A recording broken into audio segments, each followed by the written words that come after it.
বলো রে মন আল্লাহ আল্লাহ বলো রে মন আল্লাহ করো জপনা ওই মাওলার নাম জপলে তোমার দিলের ময়লা থাকবে না। লা ইলাহা ইল্লাল্লাহ লা ইলাহা ইল্লাল্লাহ লা ইলাহা ইল্লাল্লাহ। মহামূল্য সময় বল মহামূল্য সময় অকারণে কেনে যায় হায়রে অকারণে কেনে যায় বলো বলো সর্বদাই জবানে লা ইলাহা ইল্লাল্লাহ লা ইলাহা ইল্লাল্লাহ লা ইলাহা ইল্লাল্লাহ লা ইলাহা ইল্লাল্লাহ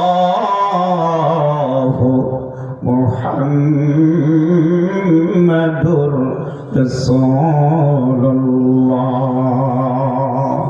সাল্লাল্লাহু আলাইহি ওয়াসাল্লাম।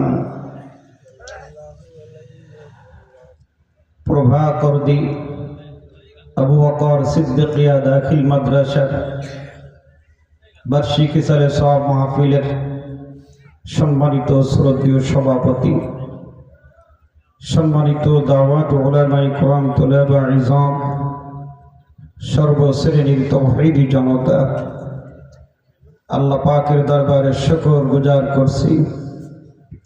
সকলেই জবান ছেড়ে দিল থেকে বলছি আলহামদুলিল্লাহ। আজকে আমরা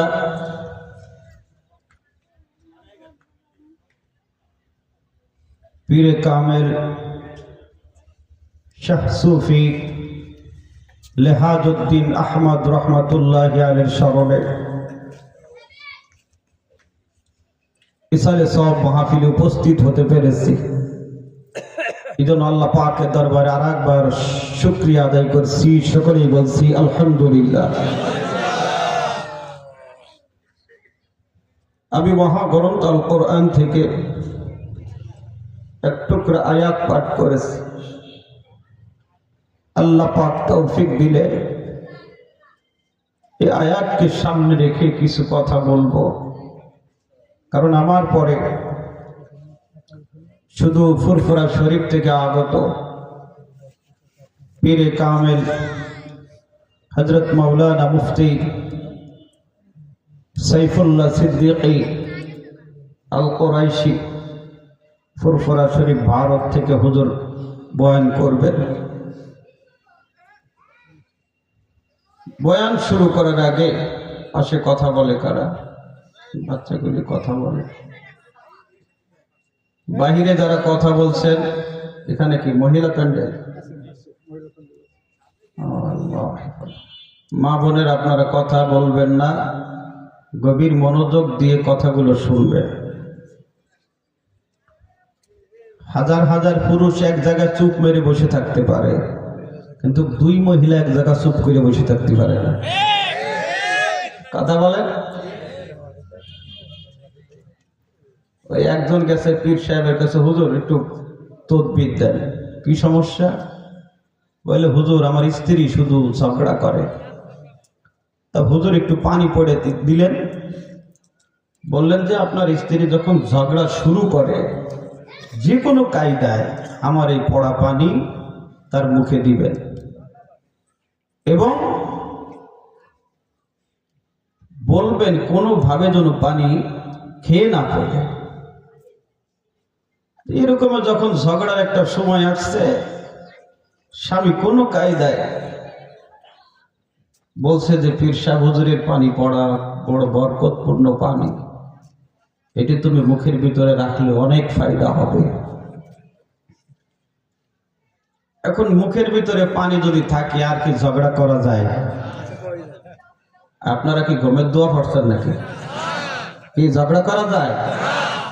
লোকটা হুজুরের কাছে গিয়ে বলতেছে, হুজুর আপনার পানি পড়া যে কি উপকার হইছে, ঝগড়া করা তো দূরের কথা, মুখই খুলে নাই। হুজুর বলতেছে, বাবা আসলে তো আমি পানি পড়া দিয়ে দিছি সুপা পড়া। কি পড়া? কথা কি বোঝে? কোরআনের কথা শুনতে গেলে জবান বন্ধ রাখতে হবে। হুকুম কার? আল্লাহ বলছেন, ওয়া ইযা কুরিয়াল কুরআন ফাসতামিউ লাহু ওয়া আনসিতু লাআল্লাকুম তুরহামুন। কোরআনের মজলিসে উপস্থিত থেকে শ্রোতারা যদি দুইটা কাজ করে, এক নাম্বার ফাসতামিউ, মনোযোগ ঠিক রাখে, দুই নাম্বার ওয়া আনসিতু, চুপ থাকে। আল্লাহ বলেন এই দুইটা কাজ করার কারণে আমার পক্ষ থেকে একটি রহমতের ঘোষণা, লাআল্লাকুম তুরহামুন, তাদের উপরে রহমত বর্ষণ করা হবে। গজব চান কে? হাত তোলেন তো। কেউ গজব চায় না, সবাই রহমত চায়। মা বোনেরা, আপনারাও যদি রহমত চেয়ে থাকেন, মুখ বন্ধ রাখতে হবে, মনোযোগ ঠিক রাখতে হবে। আল্লাহ আমাদের সবাইকে কবুল করুক। ধরে বলুন আমিন। আমি সরাসরি আয়াত থেকে আলোচনা শুরু করতে চাই। আল্লাহ পাক কোরআনুল কারীমের বিভিন্ন জায়গায় আমার আপনার নবীকে ইঙ্গিত করে কথা বলেছেন। সুবহানাল্লাহ বলেন। আল্লাহ বলছেন, কুল, রাসূল আপনি বলুন, ইন কুনতুম তুহিব্বুনাল্লাহ, তোমরা কি আল্লাহকে ভালোবাসতে চাও? আমরা কি আল্লাহকে ভালোবাসতে চাই? সকলেই চাই। কেন চাইবো না? আল্লাহ কি বান্দাকে কম ভালোবাসে? কথা বলেন। আল্লাহু আকবার। দুনিয়াতে আমরা দেখতে পাই মা বাপ সন্তানকে অনেক ভালোবাসে, এর মানে কি আল্লাহ থেকে বেশি ভালোবাসে? না, আল্লাহ সব থেকে বান্দাকে বেশি ভালোবাসে। যেন দেখবেন দুনিয়ায় মার কাছে অপরাধ করলে, বাবার কাছে অপরাধ করলে পিটান দেয়, বাড়ি থেকে বের করে দেয়, খাবার বন্ধ করে দেয়। আল্লাহ বান্দাকে কত ভালোবাসে। আল্লাহর হুকুম অমান্য করার পরেও অক্সিজেন বন্ধ করে না, রেজেক বন্ধ করে না। কথা বলেন। এর দ্বারা প্রমাণ হয় আল্লাহ বান্দাকে সব থেকে বেশি ভালোবাসে না বাসে না?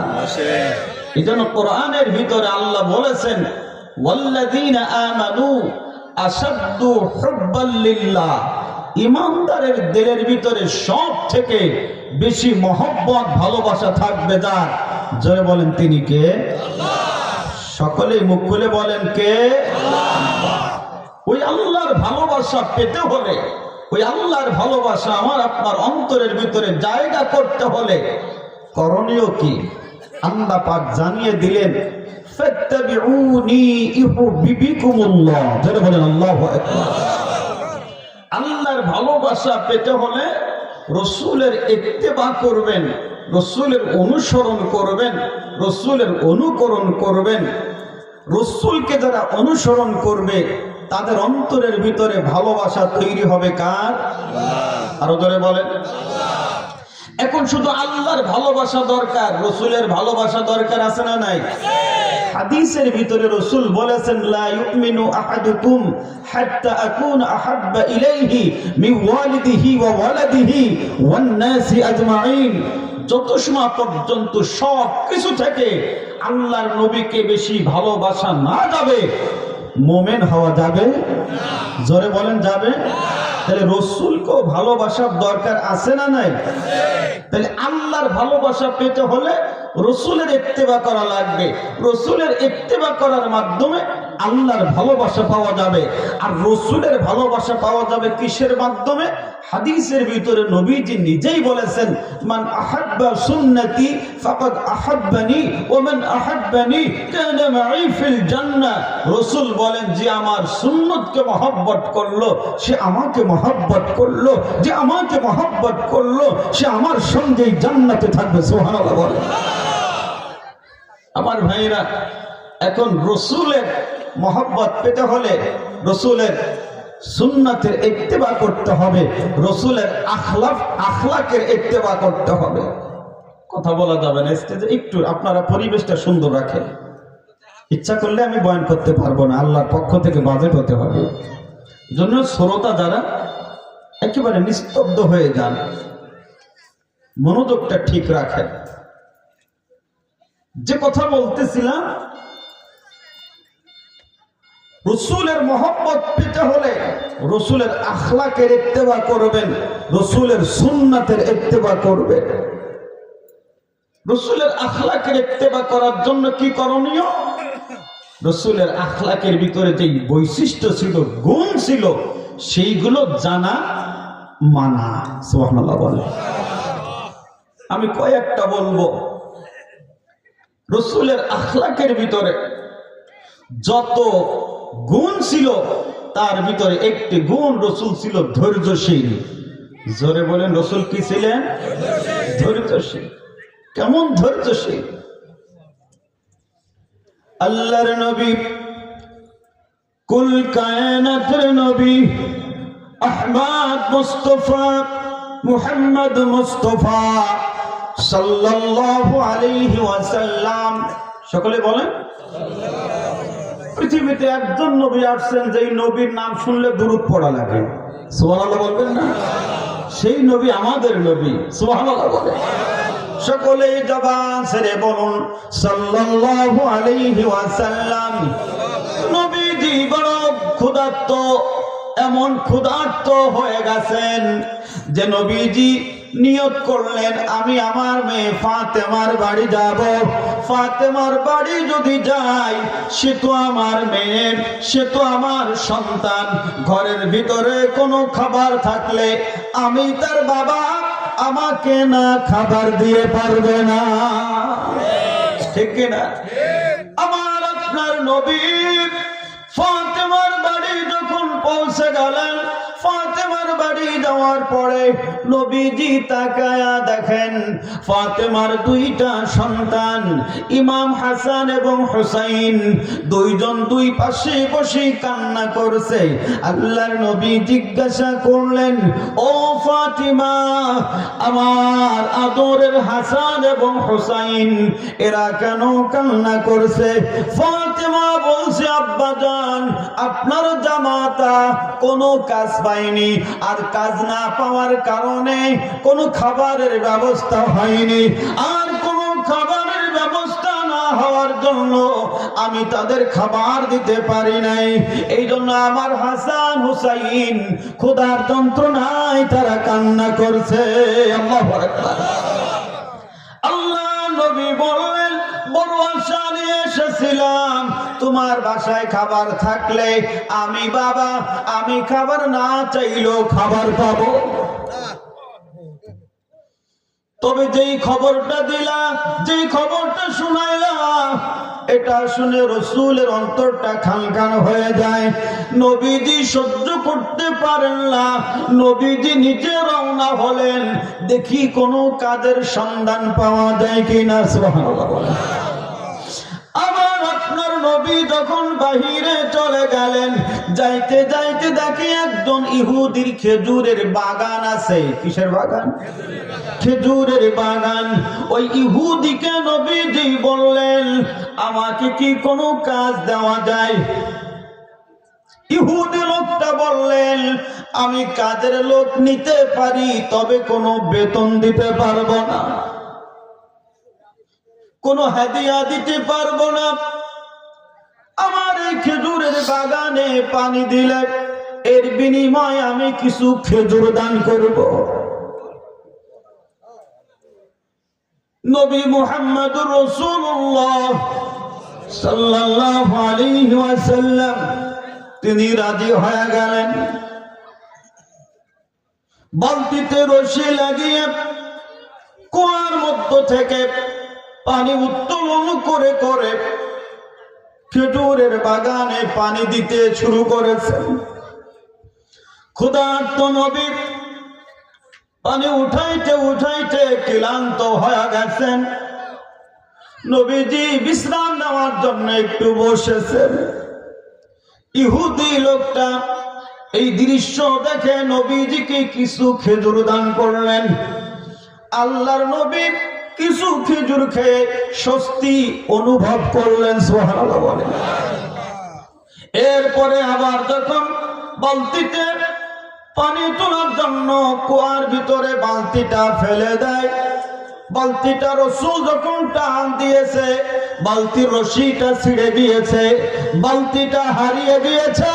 সঙ্গে সঙ্গে ইহুদি লোকটা আমার আপনার পেয়ারা নবীর মুখের উপরে থাপ্পড় মেরে দিয়েছে। জোরে বলেন আল্লাহু আকবার। আল্লাহর নবীকে যখন থাপ্পড় মেরে দিয়েছে, নবীজি বলেছে ভাইজান আমি আপনার বড় ক্ষতি করে ফেললাম। এক নাম্বার আমি আপনার বালতিটা হারিয়ে ফেললাম, দুই নাম্বার আপনি যে আমাকে থাপ্পড় মেরেছেন এই থাপ্পড় মারার কারণে আপনি হাতে ব্যথা পেয়েছেন। আল্লাহু আকবার। দয়ার নবী মায়ার নবী গো আপনি নবী আমার জীবনের জীবন, আপনি নবী আমার জীবনের জীবন। দেখিয়া নবীর মুজিজা পাগল হইল খাদিজা নবীকে করিল আপন। মায়ার নবী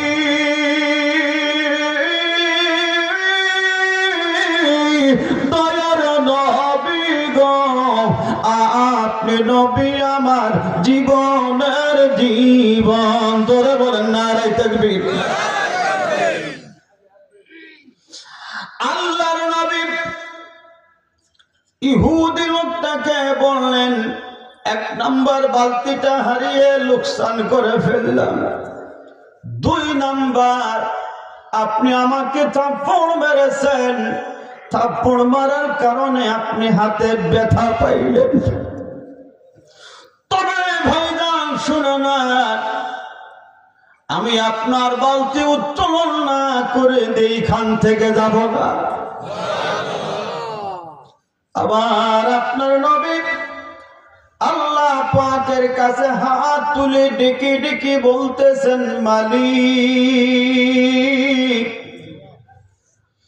তুমি আমার ক্ষেত্রে কাউকে ছেড়ে দাও না। নবীদের ক্ষেত্রে আল্লাহ কাউকে ছাড় দেন না, ঠিক না ঠিক? যেই লোকটা আমাকে থাপ্পড় মেরেছে আমি তাকে মাফ করে দিয়েছি, ক্ষমা করে দিয়েছি।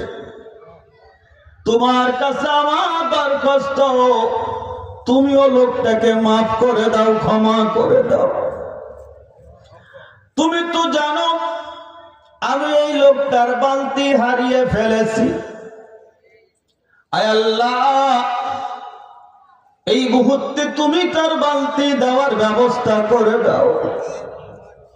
সঙ্গে সঙ্গে আল্লাহ পাক নবীজির দোয়া কবুল করে নিলেন। জোরে বলেন আল্লাহু আকবার। মুহূর্তের ভিতরে কুয়ার মধ্য থেকে বালতিটা রাসূলের কাছে চলে আসছে। এবার নবীজি বললেন ভাই এই যে আপনার বালতি আপনি বুঝে নেন। বালতিটা দিয়ে নবীজি যখন বাসায় চলে গেলেন ইহুদি লোকটার জ্ঞান ফিরে গেল, ইহুদি লোকটার বিবেক খুলে গেল যে এমন এক জামানায় এমন এক ব্যক্তি আসবে যার দ্বারা মানুষের কোনো ক্ষতি হবে না, বরং তিনি মানুষের উপকার করবে। আরে আমি তো ভুল করে ফেলেছি, আমি তো চিনতে পারি নাই। এই তো সেই লোক। সঙ্গে সঙ্গে ইহুদি বাড়িতে চলে যায়। বাড়িতে গিয়ে নিজেকে চেক দিতে পারে না, বুঝাইতে পারে না, গভীর মনোযোগ। এবার ইহুদি লোকটা যে হাত দিয়ে নবীজিকে থাপ্পড় মেরেছে, ওই হাতটা রেখে একটা অস্ত্র দিয়ে হাতটা কেটে ফেলেছে। আল্লাহু আকবার। যে হাতের অংশটা কেটে ফেলেছে, ওই হাতটা নিয়ে এবার রসুলের বাড়ির দিকে দৌড় শুরু করেছে। নবীজির বাড়িতে গিয়ে বলতেছে, ইয়া রাসূলুল্লাহ, ইয়া হাবিবাল্লাহ, আমি আপনাকে চিনতে পারি নাই। নবী গো, না চেনার কারণে আমি আপনাকে একটা থাপ্পড় দিয়ে ফেলেছি। তবে আপনি তাকায়া দেখেন যে হাত দিয়ে আমি থাপ্পড় দিয়েছিলাম, ও নবী, সে হাতটা আমি কেটে ফেলেছি। আল্লাহর নবী বললেন, তুমি কি করলে? তুমি যে আমাকে থাপ্পড় মেরেছো, এর জন্য আমি তোমাকে ক্ষমা করে দিয়েছি, আমি তোমাকে মাফ করে দিয়েছি। তুমি কেন হাতটা কেটে ফেললে? যা হোক, তুমি যখন হাতটা কেটে ফেলেছো, যে হাতটা কেটেছো যেইভাবে লাগানো ছিল ওইভাবে হাতের কাছে হাতটা ধরো। যখন ইহুদি লোকটা যে অংশটা থেকে কেটেছে ওই জায়গায় ওই কাটা অংশটা ধরেছে, আমার আপনার প্যারা নবী তার জবানের মুখের লালা দিয়ে হাতটা ব্যান্ডেজ করে দিলেন। যখন ব্যান্ডেজ হয়ে গেল, মুহূর্তের ভিতরে আগের চাইতে হাতটা ভালো হয়ে গেল। কোন সাধনে পাইব তোমায়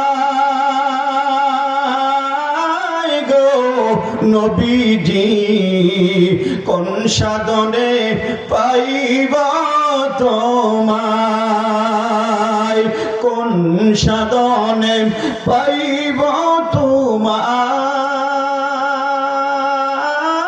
গো নবীজি, কোন সাধনে পাইব তোমায়।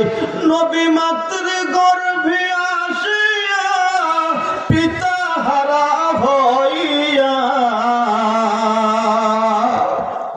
এতিম হয়ে এলেন ধরায় গো নবীজি, কোন সাধনে পাইব তোমার। ধরে বলেন নারায়ে তাকবীর। তাহলে আমার আপনার প্যারা নবীর ভিতরে কেমন ধৈর্য ছিল যে নবীকে আঘাত করার পরেও অন্য আর একজনকে তিনি আঘাত করে নাই। ঠিক কিনা?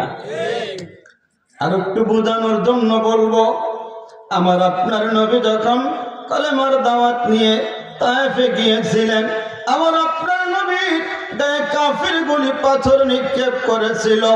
ও মুসলমান, যেই নবীর গায়ে পাথর লেগেছিল ওই নবীর গায়ে আল্লাহ মশা পড়া হারাম করেছেন, মাছি পড়া হারাম করেছেন।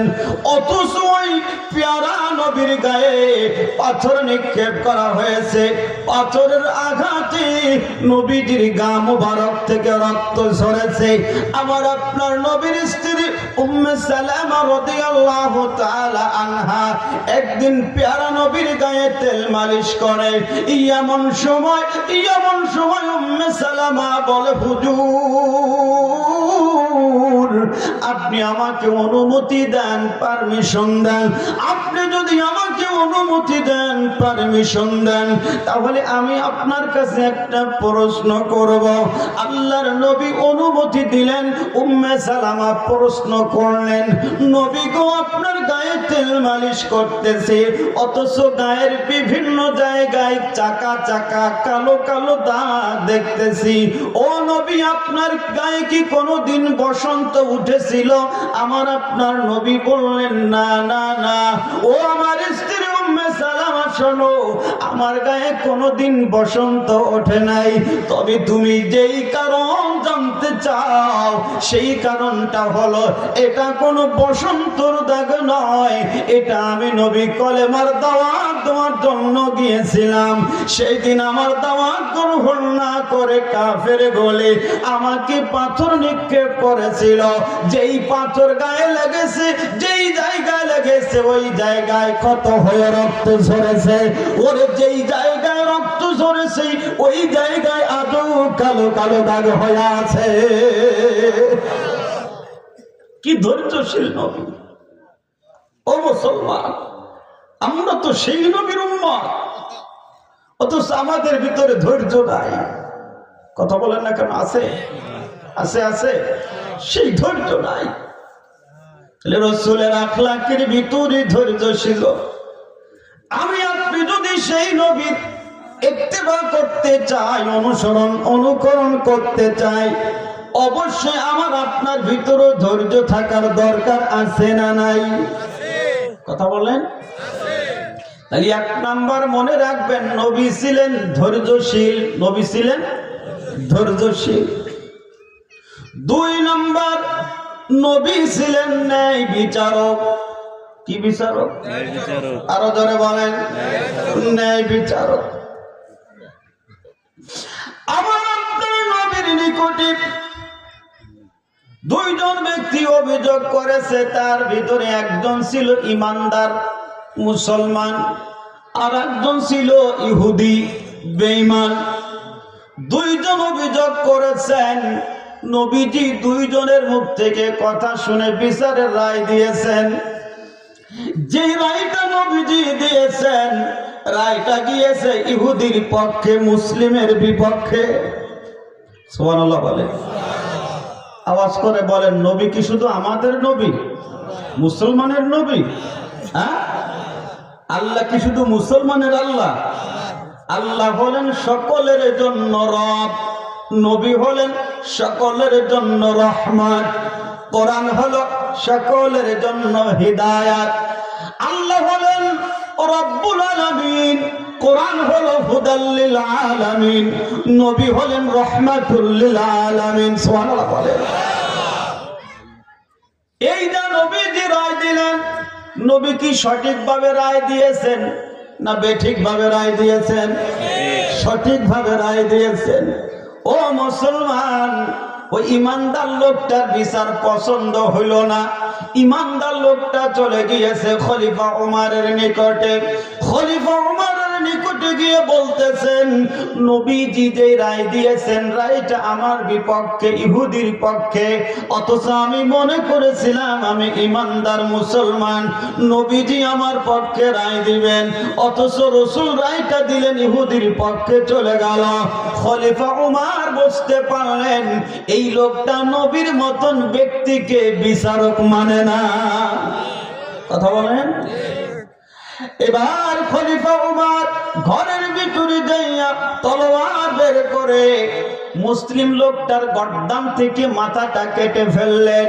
ও মুসলমান, এর দ্বারা প্রমাণ হয় যারা নবীর মতন ব্যক্তিকে বিচারক মানবে না, তারা দুনিয়ায় বেঁচে থাকার অধিকার রাখবে না। অথচ আরশের ছায়ার নিচে 7 শ্রেণীর মানুষকে স্থান দেওয়া হবে। তার ভিতরে 1 নাম্বার ইমামুন আদিলুন, যারা হবে ন্যায় বিচারক। কি বিচারক? জোরে বলেন, ন্যায় বিচারক। অথচ আমি আপনি বাড়ির প্রধান, সংসারের প্রধান, আপনার বাড়িতে মা আছে, বাবা আছে, ভাই আছে, বোন আছে, ছেলে আছে, মেয়ে আছে, স্ত্রী আছে, যতগুলি সদস্য আছে, প্রত্যেকটা সদস্যের উপরে যদি আপনি ইনসাফ করেন, বেইনসাফি না করেন, তাহলে আপনি হবেন একজন ন্যায় বিচারক। আরশের ছায়া ছাড়া কোনো ছায়া থাকবে না। ওই ছায়ার নিচে, ওই ছায়ার নিচে যারা স্থান পাবে তারা হবে ন্যায় বিচারক, বাদশা। ও মুসলমান, আপনি আপনার সংসারের জন্য একজন ন্যায় বিচারক, বাদশা যখন হবেন, মৃত্যুর পরে ময়দানে মাহশারে ওই আরশের ছায়া নিচে স্থান করে দিবেন যিনি, জোরে বলেন তিনি কে? আল্লাহ। অথচ আমরা মেয়ে যদি 3টা হয়, ছেলে যদি 1টা হয়, আমরা সেই ক্ষেত্রে বিচার করি কেমনে? হজ করতে যাবেন, চিন্তা করলেন একটা ছেলে জমি জমা যা আছে ওর নামে লিখে দিয়ে যায়, ছেলের নামে জমি যা আছে সব লিখে দিয়ে মেয়েদেরকে ডেকে বলতেছেন, মা মন খারাপ করিস না, আমি তো হজ করতে যাচ্ছি, তোদের জন্য কাবার গিলাফ ধরে বড় একটা মোনাজাত করে দেব। কথা বলে না কেন? হ্যাঁ, ওই হজ কি আল্লাহ কবুল করবে? জোরে বলেন করবে? ওই লোক কি বাপ না সাপ? 1000বার সিজদা দেবে, 1000বার হজ করবে, এরপর আল্লাহর কাছে নাজাত হবে না। ও মুসলমান, রাসূল ন্যায় বিচারক ছিল, আপনাকে ন্যায় বিচারক হতে হবে। অনেকে বলতে পারে, হুজুর আমরা তো বিবাহ শাদী করি নাই, সংসার নেই, আমরা কিভাবে ন্যায় বিচারকের স্থান পাবো? ও মুসলমান, নিজের জন্য নিজেই একজন বিচারক।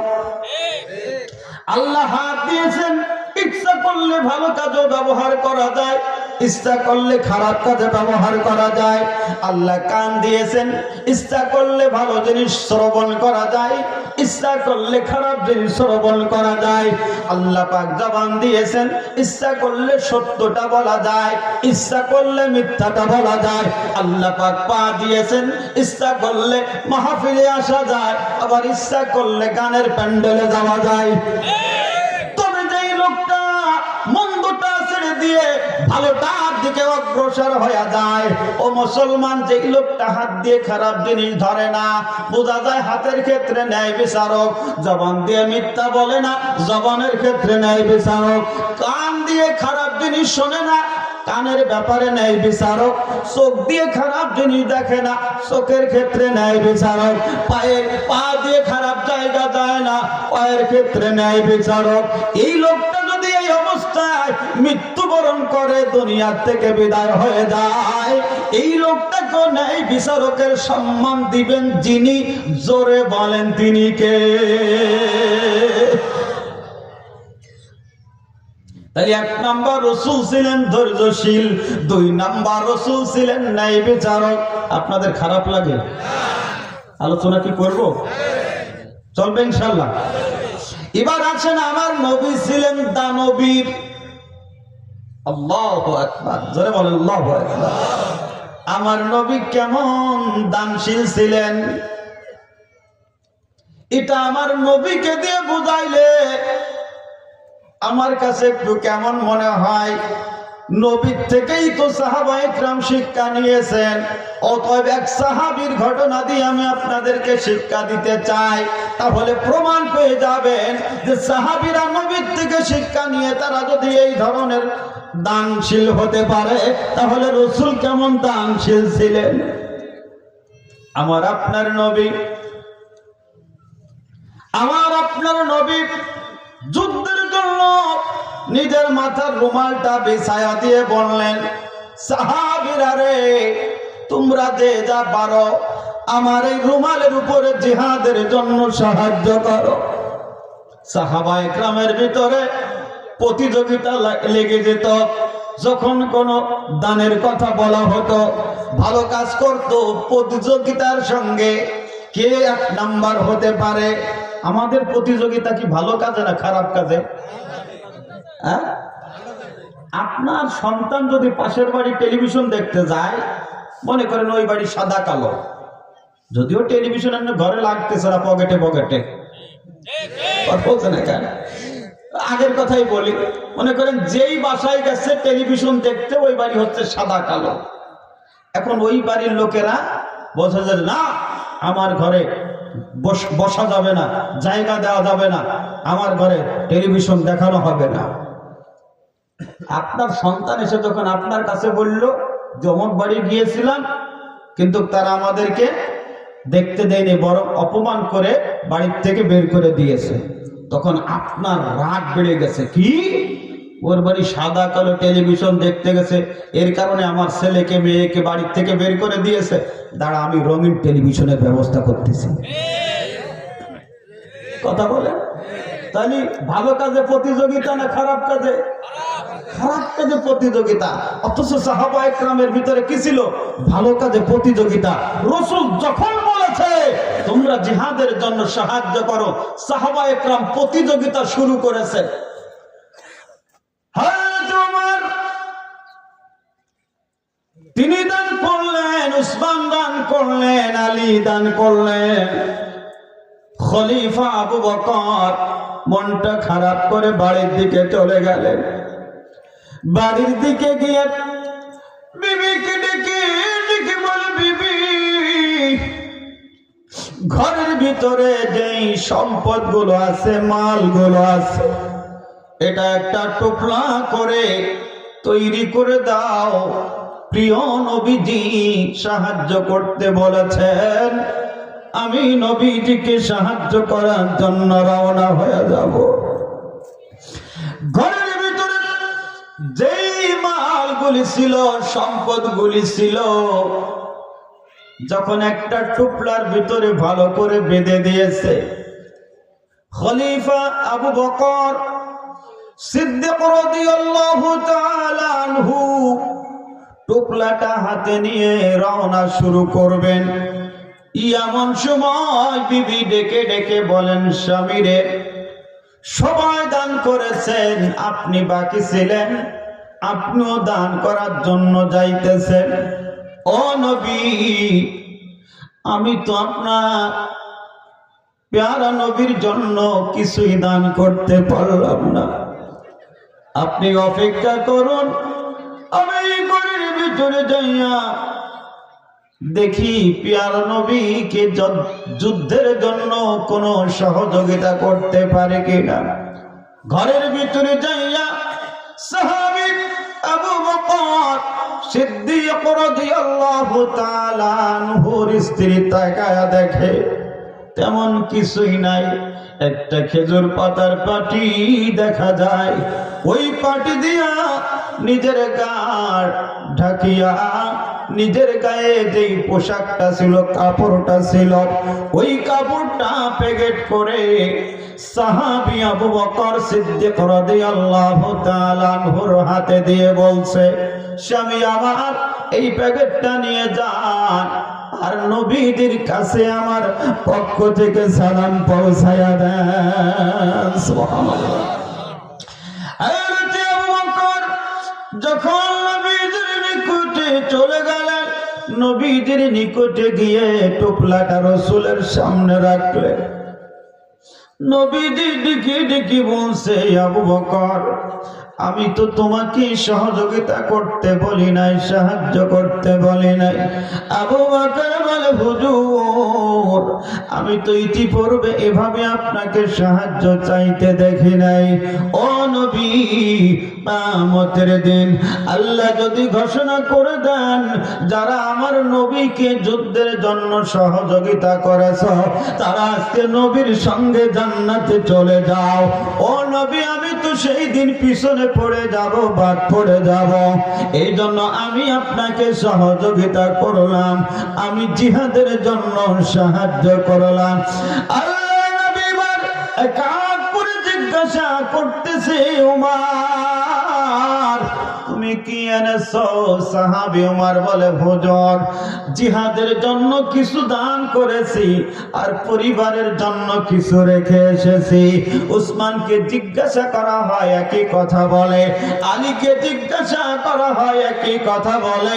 আবু বকরকে জিজ্ঞাসা করা হয়, আবু বকর, তুমি কি এনেছো? আবু বকর বলছে, হুজুর, ঘরের ভিতরে যা ছিল সব নিয়ে এসেছি, আমার ঘরের জন্য আল্লাহকে তার রাসূলকে রেখে এসেছি। নারে তাকবীর, লিল্লাহি তাকবীর। ও মুসলমান ইমানদার, সাহাবী আবু বকর কেমন দিলের মানুষ, এইভাবে ঘরের সম্পদগুলো দিনের জন্য ব্যয় করে দিল, খরচ করে দিল। আর দেখেন কি ইমানওয়ালা ব্যক্তি বলছে ঘরের জন্য আল্লাহকে আর রসুলকে রেখে এসেছি। এর মানে হলো আল্লাহ যার হয়ে যায় তার সব হয়ে যায়। এরকমের আবু বকর আমরা হতে চাই কি চাই না? কারা কারা হতে চায় হাত তুলে আল্লাহকে দেখায়। নারে তাকবীর, লিল্লাহে তাকবীর। হাতগুলো নামিয়ে দেন রে বাবা। এই দুনিয়ায় থাকতে আসি নাই, এই দুনিয়া থেকে চলে যেতে হবে। আজকের দিনে শাহ সুফি লিহাজউদ্দিন আহমদ রহমাতুল্লাহি আলাইহি ইনি এক সময় আপনাদের মাঝে ছিল, আজকে মাঝে নাই। আজকে আপনাদের পাশে মাটির তলে ঘুমায় আছে রে ভাই। আবার আমাকে আপনাকে একদিন এভাবে মাটির তলে যেতে হবে। ও মুসলমান, ওই মাটির ভিতরে যাওয়ার আগে আমাকে আপনাকে এমন একটা কাজ করে যেতে হবে, যেই কাজটা করে গেলে কবরে শুয়ে শুয়ে নেকি পাওয়া যায়। এই জন্য মুসলমান ইমানদারেরা, দুনিয়ায় থাকা যাবে না, চলে যেতে হবে। দাদা পারে নাই, বাবা পারে নাই, আপনিও পারবেন না, আপনার সন্তানরাও পারবে না। এই জন্য মরণের কথা স্মরণ করে এমন কোন আল্লাহর বান্দা আছেন, এই যে আপনাদের দ্বীনি প্রতিষ্ঠান, এই যে আপনাদের খানকা শরীফ, এই যে আপনাদের এই যে মসজিদ, এই যে মাহফিল, কত সুন্দর সুন্দর পরিবেশ দেখে আমার